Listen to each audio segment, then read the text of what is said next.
It's time for Coffee with the Chicken Ladies, a podcast for people who love chickens. Hey everybody and welcome. It's Chrisie&Holly from Coffee with the Chicken Ladies. We're here and this is episode number 221 of our podcast where we talk about everything chicken, family, fun, and more chickens. More chickens. We drink a ton of coffee. I'm talking a ton.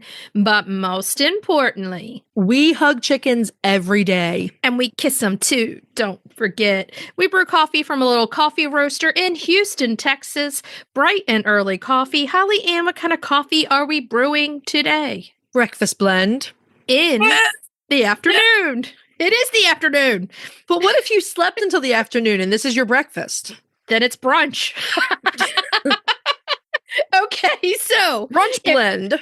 If you are not drinking Bright and Early's breakfast blend, you are missing out. We have a code. It's CWTCL 15 for 15% off a bagged coffee. Holly Ann, where should everybody go to get this coffee? brightandearlycoffee.com. And if you need K-Cups, get them over on Amazon and follow them on Facebook and Instagram. Are you ready to sip some of this delicious breakfast blend in the afternoon and chat? I am. But first, a word from our sponsor. We have some exciting news to share from our sponsor, Grubbly Farms. They're here, new and improved, Grubbly's World Harvest. I'm a longtime subscriber, and my flock love the healthy, nutritious treats, plus orders $40 and more ship free. If you haven't heard, Grubbly's has a fantastic layer pellet and crumble feed. It's packed with plant and insect protein, perfect for those picky chickens and ducks. Grubbly Farms makes food and treats for healthy pets and planet. To support us and Grubbly Farms, use the link grubbly.co/coffee. Try it today. Okay, so it's a snowy day. We're here. We got another 3-4 inches of snow. I just came in from shoveling the runs. Not fun. No, not fun at all. No, it's a sloppy snow. It's adding to my week. I wanted to let everybody know that I'm having a little bit of a tough week. I lost my family. We lost Patchy, our beloved 10-year-old Cavalier, in his sleep on Sunday night. He died peacefully. He did have a heart problem, and he's been on medication for 2 years and doing phenomenally well. But sometimes just God has other jobs for him in heaven. It's hard to lose your pets. It's excruciating. Losing a dog, like a dog that was with you every minute of the day, slept with you. It's devastating. It really is. It is. Our whole routine is kind of thrown off. So we lost Sammy to heart failure last February. So we're not quite to the year point because they're all around the same age. So it's really difficult to have lost 2 of the 3 within the last year to heart disease. And that's generally genetically what happens to Cavaliers. They have leaky valves and they have heart problems. So I'm a little on the sad side, a lot on the sad side. You're allowed to be. I mean, he was an awesome dog. He was cute as a button. He was adorable. And it's really hard. Tulip is right here with me. She's sending her love over to you.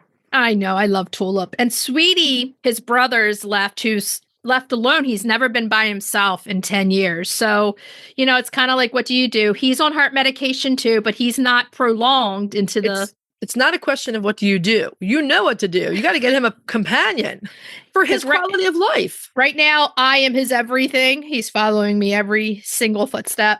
Yeah. So, yeah, it's been a tough week at the DiCarlo house. That's for sure. So, it's hard. Mm-hmm. It's been a hard one. So this is getting me out a little bit, out of my own head. Recording is a good thing. Mm-hmm. How have you been this week? I mean, the weather has been horrible. Shoveling runs is not fun.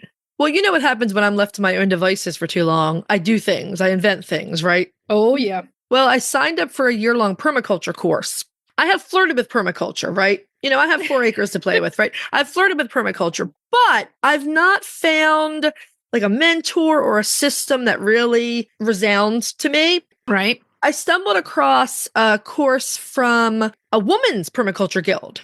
Okay. I really like their philosophy. So I'm doing this year-long course, and it has completely changed the way I look at everything on my farm, for real, in the best way possible. So usually I'm sitting here thinking, oh, everything hurts. I need to come up with some energy. Now I'm like up planning things. And my project in the coming weeks is going to be, I'm going to tap my sugar maples and make maple syrup. Oh, Lord. Oh, Lord. going to be happening in my kitchen. But we do have a lot of sugar maples here, so why not? Yeah, you do. Well, besides thinking about that, we're going to be starting to think about our trip to London coming up in a few months. Planning hard for in fact, when we finish this recording, we're going to be buying our plane tickets. Yes, we are. So if you're over there and you want to see us, find out where we're going to be. We don't know where we're going to be yet. We don't either. We do know where we're staying. Yes. With your sister, but we don't know what we're going to be doing. So you have to follow us on social to figure it out. We only have 2 out of 10 days planned, so we've got plenty of room for fun stuff.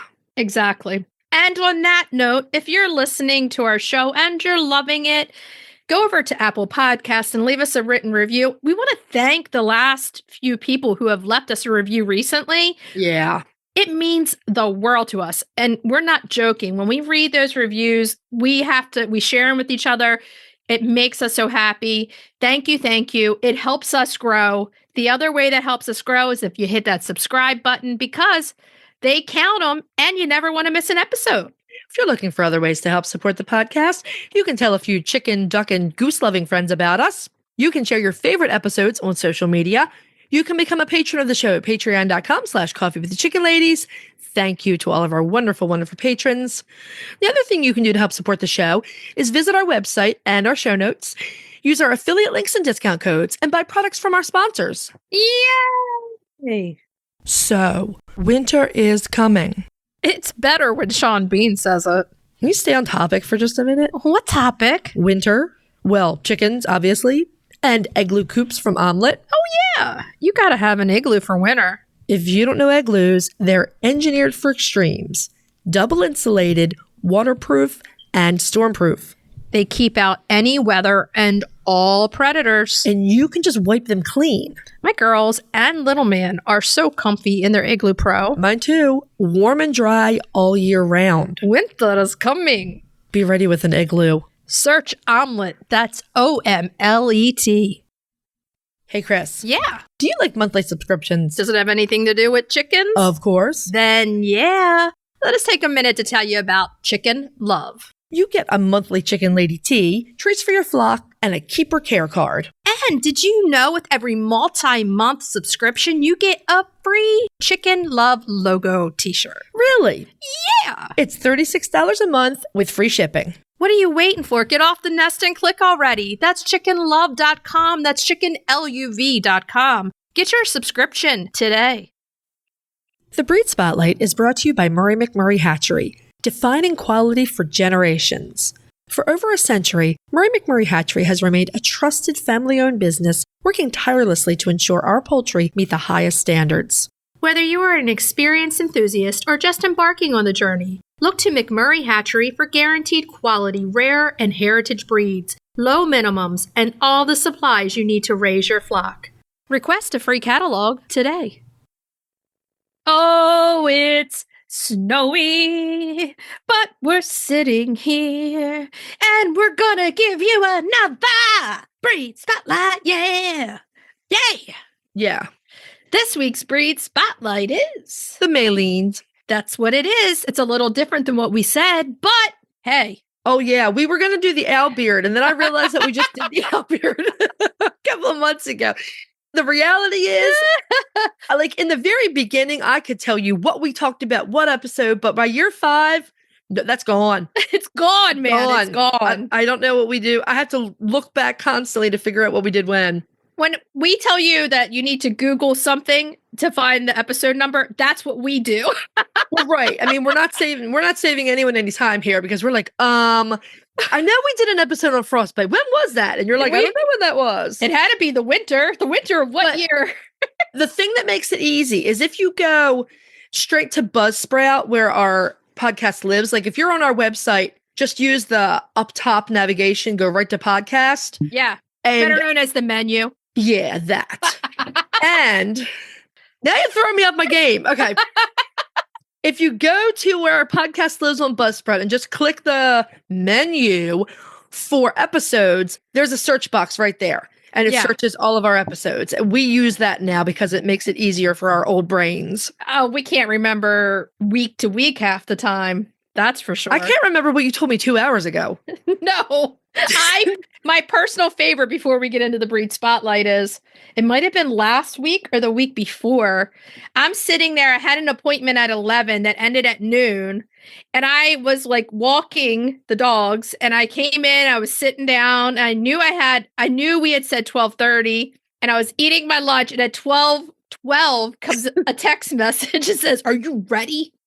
I can be, but we said 12:30. No, you're reading too much into that text message. I was not aggressive at all. I was not mad. I was just like, "Are you ready?" I was like, "I can be." Well, I actually said I can be. I said, but we said 12:30, and you were like, "Oh yeah, I wrote it down." Here's the funny thing, right? Like just the way we're sitting right here at our desks looking at Zoom, literally under my left elbow was the note where I'd written down 12:30. I got nothing, man. I know. It's like we can't keep anything straight these days. No. But you know what we can keep straight? Breed spotlights. Yes, we can. Breed spotlights. The beautiful Malines. Sure. Now, the Malines is a very large Belgian breed of chicken. They were traditionally produced as table birds, but they're good layers, they're good broodies, and they're very pretty. They have feathered legs and feet, and they're essentially gentle giants with very calm personalities. These are wonderful birds. Their name comes... Okay, so we're using the French name, Malines, and we buy them here in the US. They're known as Malines, but their Belgian name is Mechlin. You know what Maline sounds like? A cookie. Ooh, that sounds good. Like the Malines or a cracker. Yeah. Well, Mechlin, they're also known as Mechlin, right? That's where they were developed, Mechlin. But I think it's smart to refer to these as Malines because you don't want to confuse them with the Mechlin turkey head because that is a different breed. It is, definitely. And when I say Malines, I always think of cookies. I don't know why. I just Malines. I don't know. Maline is pretty. It's nice. It sounds pretty. Yeah. Sometimes you'll see them called Cuckoo des Malines because they are a cuckoo breed. Yeah. And you'll see that in early writings. In the 1880s, our old friend Lewis Wright, the poultry historian, he was a fan and he actually kept several Malines on his own farm. I would have liked to been a fly on the wall at Lewis Wright's farm and seen how many chickens that man had and what he was doing. I think he had a lot of chickens, but you tend to find his writing boring. So I was going to say you'd be a sleeping fly on his wall. It's not boring. It's just he always has something to say. He always had something to say about something. Well, who's going to read his stuff if he doesn't have an opinion? Who was he? Was he writing it for himself? They found like a diary or... Well, some of it is letters he wrote back and forth with other poultry breeders and fanciers, and some of it he wrote specifically for his books. Oh, okay. So the Malines were developed somewhere around the 1850s when farmers in the area of Flanders started crossing local country birds, and many of these were probably barred, like the early foundation stock for the cuckoo Morans. Mm-hmm. And they started breeding them with the Shanghai fowl coming out of China and into Europe. Now, the Shanghai were Cochin. Right. As time went on, the largest of these birds were crossed again, pretty much with any and all of the Asiatics, Brahma, Cochin, Langshan. They just wanted size and the feathered legs and feet. Lewis Wright believed that the main cross was with Brahmas, but I think that's just a guess on his part. Honestly, they have features that could make you think any of the three. I mean, when you have feathered legs and feet, the Asiatics definitely have a different look than anybody else that has feathered legs and feet. I mean, it's the entire leg versus just like the bottom part. Even the Brahma is down the whole leg. Cochin is the heaviest of all the feather legs. Oh, man, they definitely are. So anyway, the result of all this crossbreeding was a very heavy chicken that comes close to the biggest of the Jersey giant sizes. These are true giant chickens. They're really big chickens. I got to tell you, if I had my way, if I were stocking a poultry yard for myself, I would make a whole flock that was feather-footed beauties and all the gentle ones. So it will be Bredas, Malines, Mechlin turkey heads, salmon Faverolles, and then Cochin Brahma Langshan. All the big fluffies. Now, when you think of a winter breed, one of the first ones you think about are salmon Faverolles. The last chickens out of the coop this morning were the salmon Faverolles. Really? Mine are my Faverolles don't care if it's snow. They're out in it. They don't care. Croissant a little more, but the two young ones, they were right out. Clover's lucky. She came in just because the bad weather and everything. And the rest of them, I saw Angelica and Ivy's heads. Like everybody else is out walking and their like heads are looking out like, are you serious, man? No, that's funny. We're not coming out. That's hilarious. I guess because mine are so young. They don't know yet. They don't know yet.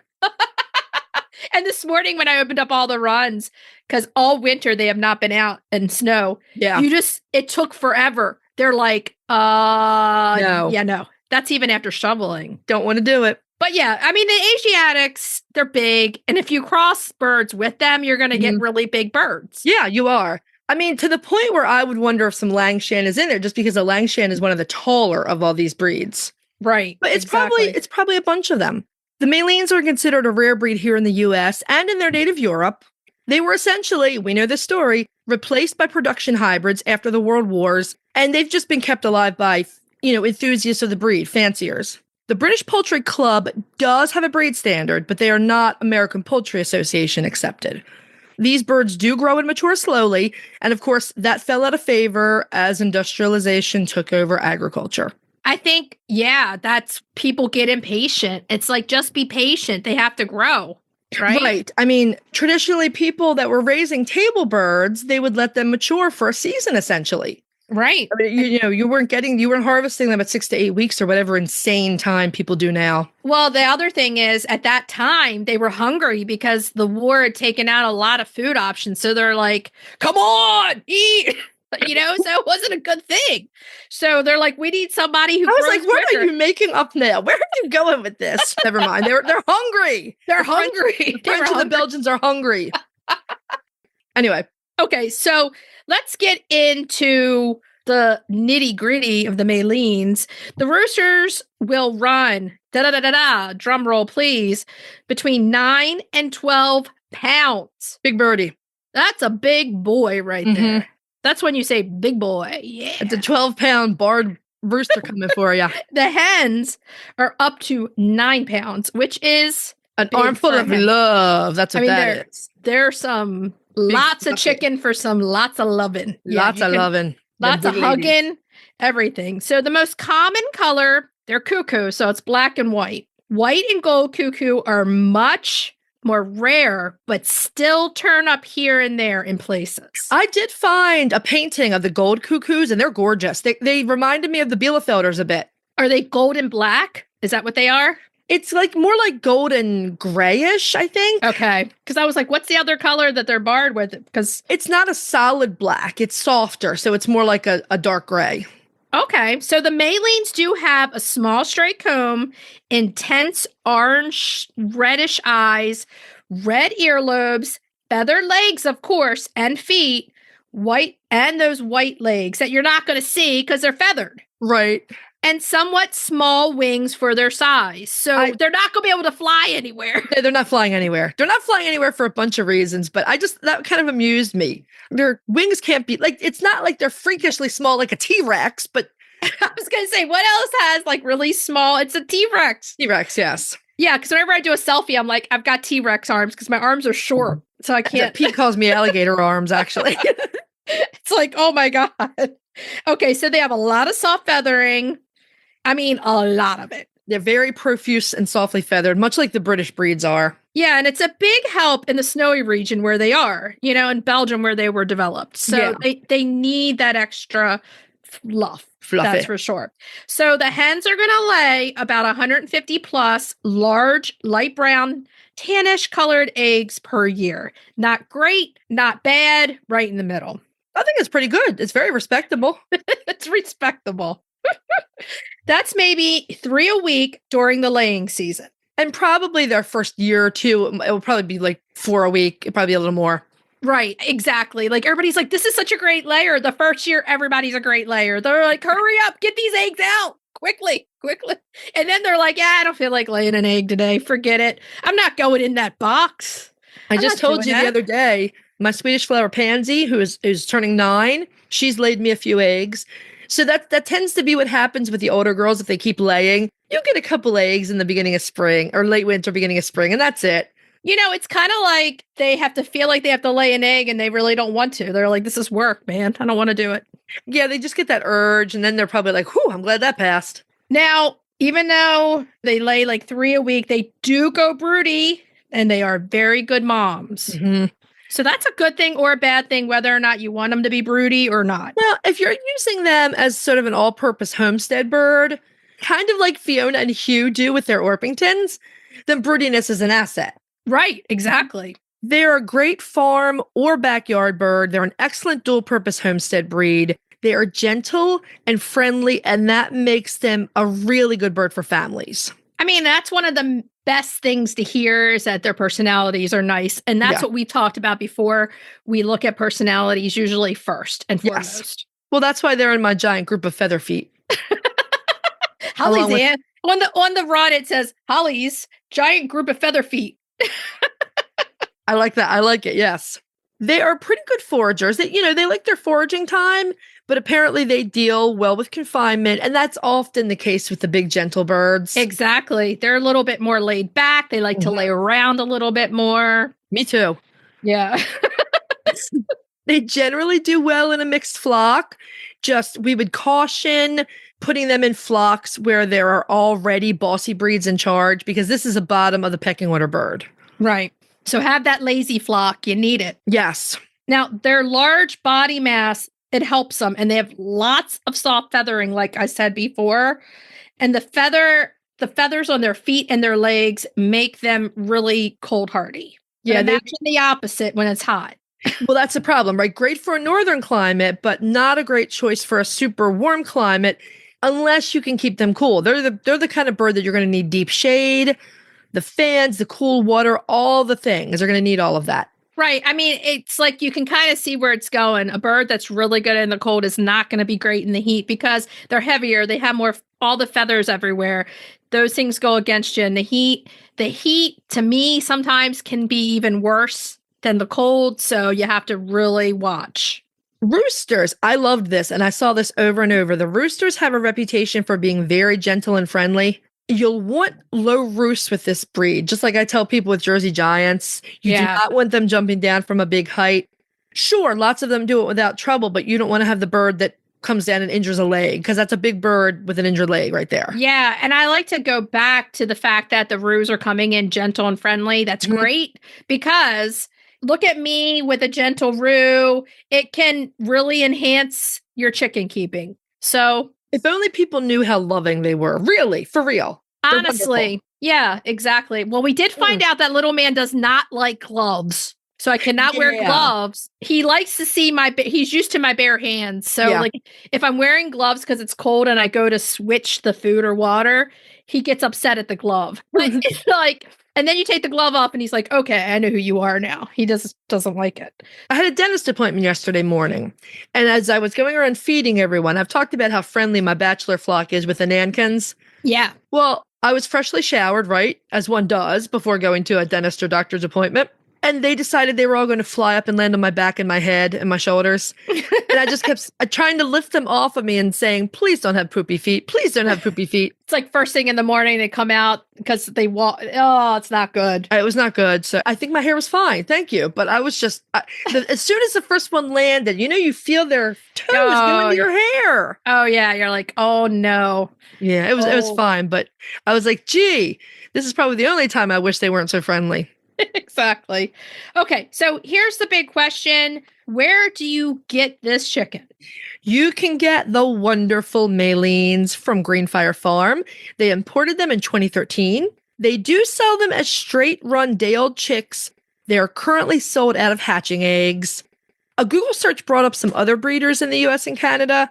They all seem to be straight-run. So if you're buying this bird, you're getting... It's a good thing those roosters are friendly. That's right. That's right. Definitely. Okay, so here's the part of the show where I say if you have the Malines, give us a story on your Instagram and hit the mention button and put in Coffee with the Chicken Ladies. That way it shares it to us and we can reshare all your birds. We love to see them. I want to see all those barred beauties with their big feathery legs. The fact that they're just giant and fluffy and cuckoo is really special, I think. Oh, yeah, definitely. Are you ready to dive into the fascinating world of backyard ducks? Look no further than Metzer Farms, your premier destination for top quality waterfowl. Whether you're a seasoned breeder or just starting out, Metzer Farms has everything you need to elevate your flock to the next level. And if you're passionate about call ducks, you're in for a treat. Metzer Farms hatches a stunning variety of call ducks, meticulously bred for their miniature size, beauty and calm temperament. From snowy whites to vibrant colors, each duck is a masterpiece waiting to grace your backyard. Visit metzerfarms.com today to browse their extensive selection and start your journey into the wonderful world of waterfowl. Metzer Farms, where passion meets perfection. If you're looking for a chicken coop that's produced in a planet-friendly, sustainable way, try Nestera. Each coop is made from highly durable, 100% recycled plastic that keeps the equivalent of up to 2,000 shampoo bottles out of a landfill. Their clean, modern design will fit into any garden or run area and comes with an industry-beating 25-year warranty and a range of handy accessories. Simple to put together, so quick and easy to clean, and most importantly, red mite resistant. Your chickens will love it. Quick shipping from Nestera.us. For a 5% discount, use the affiliate link in our show notes, on our website, and on Instagram. Link in bio. Check them out today. Roosty's proudly sponsors Coffee with the Chicken Ladies. They're back with an innovative new product. You're going to want to check this out. It's an extra large set, a 14-pound feeder in 3-gallon water with steep anti-roost lids. They're made of super durable material. You can either stand them on legs or hang them on brackets on your coop or fence. They're easy to remove and clean too. Plus, they look awesome. We personally use Roosties, and we're huge fans. So if you're raising chicks or keeping chickens, check out the Roosty store on Amazon or follow the link in our show notes. Okay, so are we ready to move on to main topic? Yeah. But today we're really thrilled to welcome back to the show Dr. Jon Moyle. Jon is a poultry extension specialist. Thank you. Poultry extension specialist with the University of Maryland. Jon, welcome back. It's good to see you again. No problem. I'm glad to be back. Welcome back, Jon. Yeah. But you need to play like the same song for Cheers, you know? Norm! Jon! I don't know if we can afford the licensing for that, really. Exactly. But that's okay. Can't you get somebody to play it poorly on a piano? I don't know. We haven't seen Jon since Cooptastic of last year. Right. It's so good to see your face. You're a friend of the show, friend of us, and you are the man to call when we need reliable information. And so we're calling on you. But before we do that, we want to know, catch us up. How have you been in the last year? Let's see. Got one new grandson, another grandbaby on the way. My daughter refuses to let us know what it is, which frustrates me. Well, I got to pick a name out. I mean, it's like I tell my kids, they can call the kid whatever they want. I'm going to call it what I want to. Come on, that's my grandpa prerogative. Right? Yeah, that is grandparents, right? Yeah. No, been doing well. Been doing some work more with small flocks in Africa and some other places around the world, but it's been a good year. Great. Where else have you been? Let's see. In the last year, Madagascar, Kenya, and Uganda. Wow. I'm jelly. That's amazing. It's love that. We do a study abroad program in Kenya every spring with students. So we take students over there and they learn about agriculture, and poultry is one of the things we talk with them while we're there. But the poor buggers, they have to go on a safari. They have to go swim on a coral reef in the Indian Ocean. I feel so bad for these kids. Life is rough, man. I know. So, what's the single most popular chicken breed you're seeing on the small farms in Africa right now? A lot of them are using their indigenous breeds. Great. Which are very poor in production. Not great. That's not so great. No, if you think about it, if you're trying to feed a nation and you're a farmer, your local breed's doing a feed conversion of 8 or 9, like we used to 100 years ago, versus a modern breed, which will do it for 2. So your feed conversion's off, your livability about the same, but your time to market is months versus weeks. So as we're trying to help these, we don't want to totally get rid of local breeds. I think they're really cool. I mean, some of those birds, I can show you pictures somewhere looking around. I mean, they got legs on them, like seriously, like this in Madagascar. I mean, the guy's holding it, the legs are hanging down to his knee. It's like fascinating. Just, wow. They're some of the coolest birds I've ever seen. Don't want to lose them. Yeah. But at the same time, how do we help people become productive and be able to feed themselves, their neighbors, and their local community? Yeah. For everyone who's trying to figure out how tall Jon was saying, because we're listening here, it's like 2 feet long in the legs. I swear, it's the coolest thing in the world. I should share my screen and show you a picture. I got one somewhere. But anyway, sorry. No, that's okay. That's awesome. All the traveling is awesome. You can get me down a rabbit hole and we will never come back. That's why our listeners love you.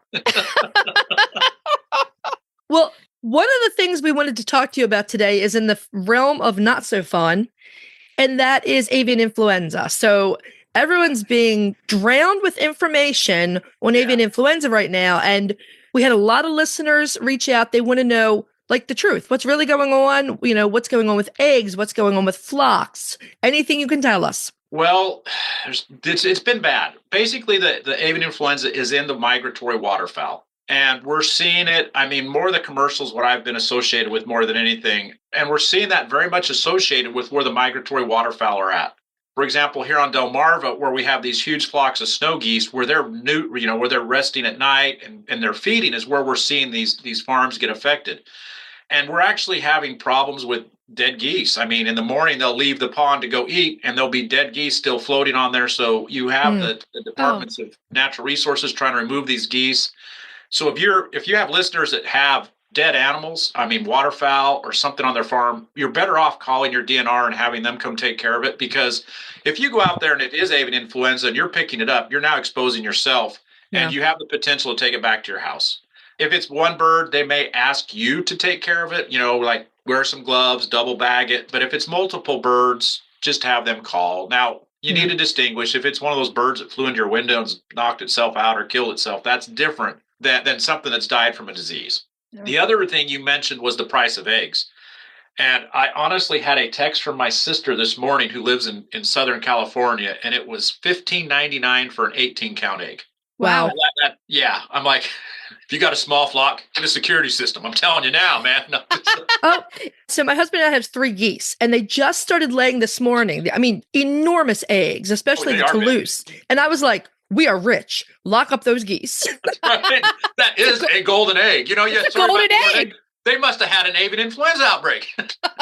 Wow. But if you look back, I mean, back to being serious, though. I mean, if you look since November, we've lost almost, 50 million birds to avian influenza. And the vast majority of those have been egg layers. So when you start losing 10% plus of your layer flock, prices are going to go up.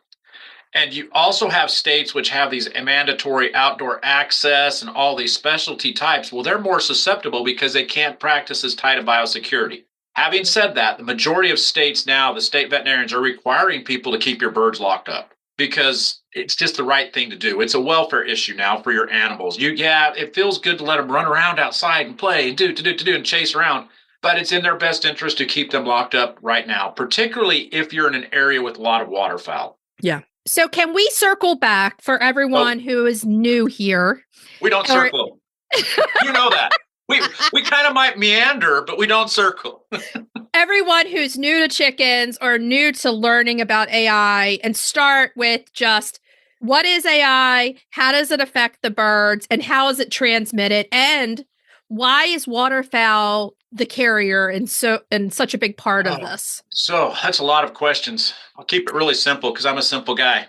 It's basically a disease that affects the respiratory tract. And it is actually quite prevalent. It's almost like constantly there in waterfowl. Now we're talking about an HPN1, this is whatever, you're going to hear all these names and numbers. There's, it's just the way we classify the disease.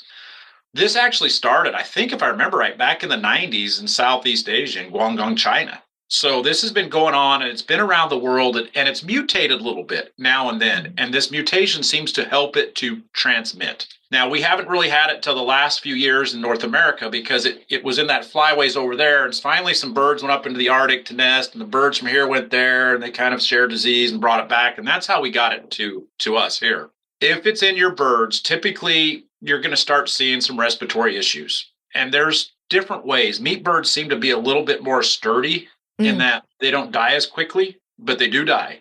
Versus the layers, I've heard reports where, hey, I checked on them, they were fine. I came back 3 hours later and half of them are dead.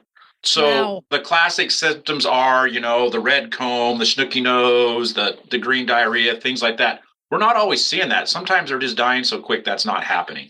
Wow. So anytime you have high mortality in your birds, or if you see a respiratory disease in your birds, call your local, diagnostic lab. Because the states have numbers. I know Pennsylvania, Maryland, Delaware, they all have emergency, and Virginia all have emergency numbers. You can call and talk to somebody at the state animal department of veterinarian department, and they'll tell you what they want you to do. And that's the easiest way to do. They may say, hey, look, can we get a sample? Or if you have a bigger flock, they may say someone out to sample your birds because we want to know where this is so that we don't spread it. Right. Exactly. What do we say? I mean, we've come up against this. We've seen our listeners come up against this. What do we say to someone who says, there's no such thing as a virus? This is completely made up. I don't know how to reply to that. None of us do. I mean, have they ever been sick? I mean, because we have viruses. Look at honestly, when I teach, it sounds terrible. When I teach biosecurity, as particularly in around the world, hey, COVID was great for teach people biosecurity. What do you got to do? We got to wash our hands. What else you got to do? We got to keep our shoes clean. We got to isolate, stay away from people. These are all the things we want to do with our birds. So one of the best things we can do is, and we know it works. So one of the best things we do is just use that as a tool to show, hey, look, we even viruses. So I can't really know how to answer that one. I'm sorry. But I don't think any of us know what to say. I don't know. The misinformation is the worst that I've ever seen it. Yeah, it's just crazy stuff. There's no such thing as a virus. There's nothing you can do with that. How do people get sick? I mean, they've got to have been sick in their life. They have to have experienced it. Right. So going back, I think we have to focus on biosecurity and keeping your chickens in their runs. That's why when we talk about making runs, and you talked about it over at Cooptastic, you talk about using all of the space that you have so that when you need to keep them in, they have enough space to run around. When you go other places, changing your shoes, disinfecting the bottoms of them, and just being safe right now, because I think we talked about this last time. When the temperature gets to a certain height, like if it gets to like 89 or something or over, was it 85? Correct me if I'm wrong there. I don't know what temperature we're looking for. Sorry. The temperature that kills the virus. So the temperature that kills the virus is over 100. But the flip side is, though, sunshine is great. So we want to see the bright, sunshiny, dry days. Those are days that do it, because this virus, it can survive longer if it's overcast, if it's cold and misty. That helps. So bright, sunshiny days, that's great at killing it. But one thing I would add is, if you're going to build a coop, think about how you're building it. When my daughter built hers, she can feed, water, and collect eggs, never go in with her birds. So by doing that, your chance of spreading disease in there is much limited. So when they're locked up, they're not getting out and you're not going in, and that's preventing any type of chance of crossing over disease. So now, when times get better, she'll let them out, and that's great. But as of right now, they're just locked up. That's a really good idea. I never even thought of that. As much as with transmission, is it really waterfowl who is the number one transmitter of this disease? It appears that way. Yeah, it appears like the ducks are, from what I'm seeing, the dabbing ducks are the ones that have it the highest. But, in the past, it is killing the geese now and the swans. And so we're seeing this crossover into more of a virulent type of a disease. I'm hoping it goes down. Nature, who knows what's going to happen? I mean, because we can't go out there and stomp it out of nature. It's there. But we do see it get into other birds as well. We see it particularly in cats. So if there's like a dead goose that dies from it, your cat has a chance of picking up if it's eating it on it. Cats are very susceptible to avian influenzas. Dogs less so, but people need to be careful of their pets. If your dog's running through a field with a lot of geese, maybe you rinse its feet off. Things like that to try and protect your animals. Yeah. That's smart. That's smart for sure. Makes sense.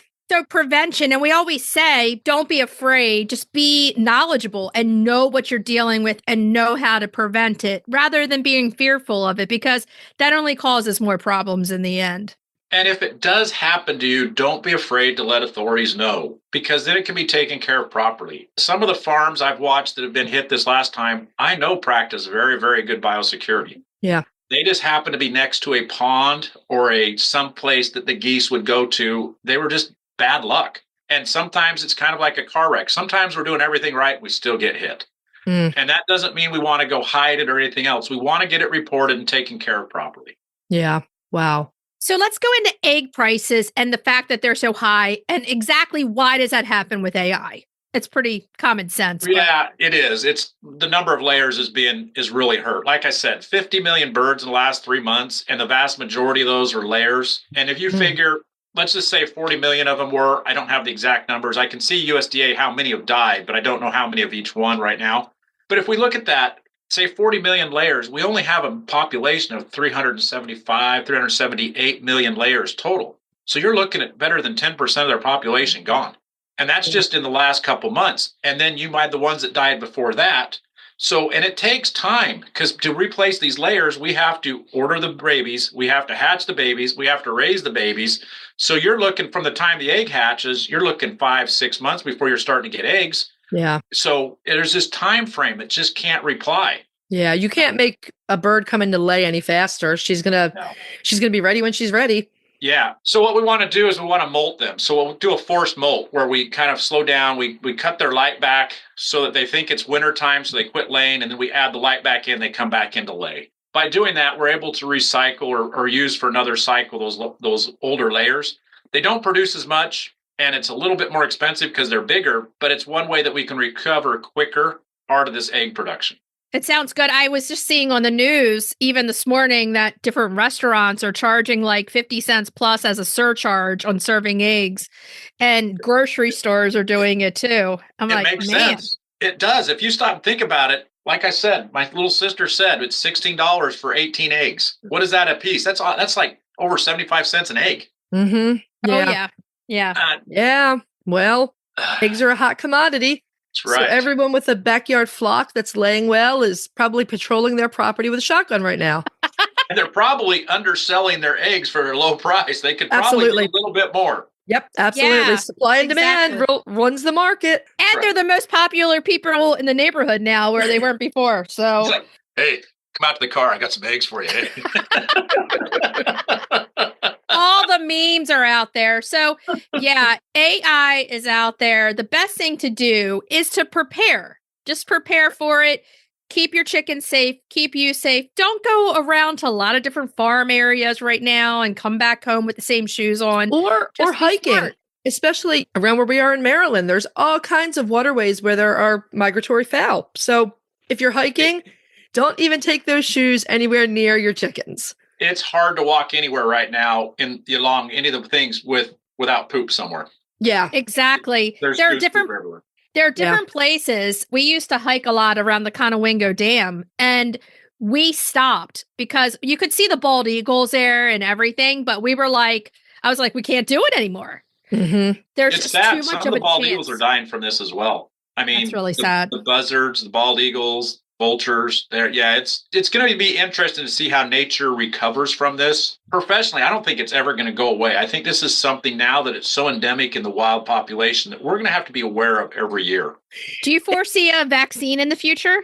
I hope so. My opinion is we need one. I mean, the meat birds, maybe not so much, but for the layers, I definitely think we do. I think it's now to the point, in my professional opinion, it's become a welfare issue. It's no longer we can stomp this disease out. It's an exotic disease. It's now endemic. Yeah. And to continue to doing this is not, to me, the solution that we should be pursuing. Yeah. I mean, it makes a lot of sense. I feel like, and it's not just chickens, it's people who have domestic ducks and geese too that are getting hit. So yeah, some kind of solution. Well, Jon, we really appreciate you taking the time to come and talk to us. It was fun as always, even though we were talking about serious stuff. I know. I love seeing you. Well, you guys, anytime you need anything, I'm always available. Wonderful. Thank you. We appreciate it so much. Until next time, we'll talk to you later. Bye. Bye. We just want to thank Jon one more time for spending some time with us. It's really thoughtful conversation when you talk to Jon. He's been in the field so long and, just knows his stuff with the poultry. And I think what we took away from that is get serious about avian flu this year. Yeah, Jon is such a sweet person. I really find that he's a really great communicator. And you can tell that he's done that for his job for a very long time because it's a really nice conversation. I love it. It's great. Our friends at Good Eggs solved the age-old question of how should I wash my eggs? They're chicken people just like us who created the original silicone egg scrubber. Both Chrissy and I use their brush and natural enzyme wash every time. It's a total game changer. It makes cleaning eggs so much faster and easier. Plus, they have a lifetime guarantee. Good Egg is a small family business right here in the U.S., and they donate 10% of all profit directly to folks affected by cancer. Go check them out at goodeggstuff.co. That's goodeggstuff.co. Tell them Chrisie&Holly sent you. Okay, so are we ready to move on to Cracking the eggs? Cracking those eggs. Now, this week, this sounds like a great one for your sweetie for February. Remember, we're doing recipes for your sweetie. Right. And not everyone likes chocolate all the time. I like chocolate a whole heck of a lot, but yeah, me too. Every now and again, it's nice to do something a little different. So I chose a Bavarian Apple Torte since I am in my German baking period right now. It's 3 layers. It's very easy to make. It looks fancy. You can't go wrong with it. You can't go wrong. Okay, You cannot go wrong. Let's go through the ingredients. First, for the crust, a half a cup of butter, a third of a cup of white sugar, a quarter teaspoon of vanilla extract, a cup of all-purpose flour. That's all you're going to need for the crust. Now that cheesecake mixture, 1 8-ounce package of cream cheese or dairy-free cream cheese, a quarter cup of white sugar, 1 egg, and a half a teaspoon of vanilla again. Vanilla and apple go really well together. Oh, yes, they do. Now for that apple mixture. 6 apples, peeled, cored, and thinly sliced, a third a cup of white sugar, a half a teaspoon of ground cinnamon, and a quarter cup of sliced almonds. You're going to preheat your oven to 450 degrees Fahrenheit. That's 230 degrees centigrade. In a medium-sized mixing bowl, you're going to cream together the butter and the sugar. Once they're blended, you're going to add the vanilla and the flour until completely incorporated. You're going to dump that into the 9-inch springform pan and pat it into place, a little bit up the sides, like you would with like a cheesecake crust. Right. It's more of a shortbread crust. It's really good. Next layer, in a medium mixing bowl, blend the cream cheese with a cup of sugar, beat in the egg and the vanilla, and you're going to pour that directly over the crust. And then the third layer, you're going to combine a third of a cup of sugar and the half a teaspoon of cinnamon. Toss that with the sliced apples and spread that over top of the cheese layer. Sounds good. This was really easy to make, and it's really good. You're going to pop that into the oven for 10 minutes.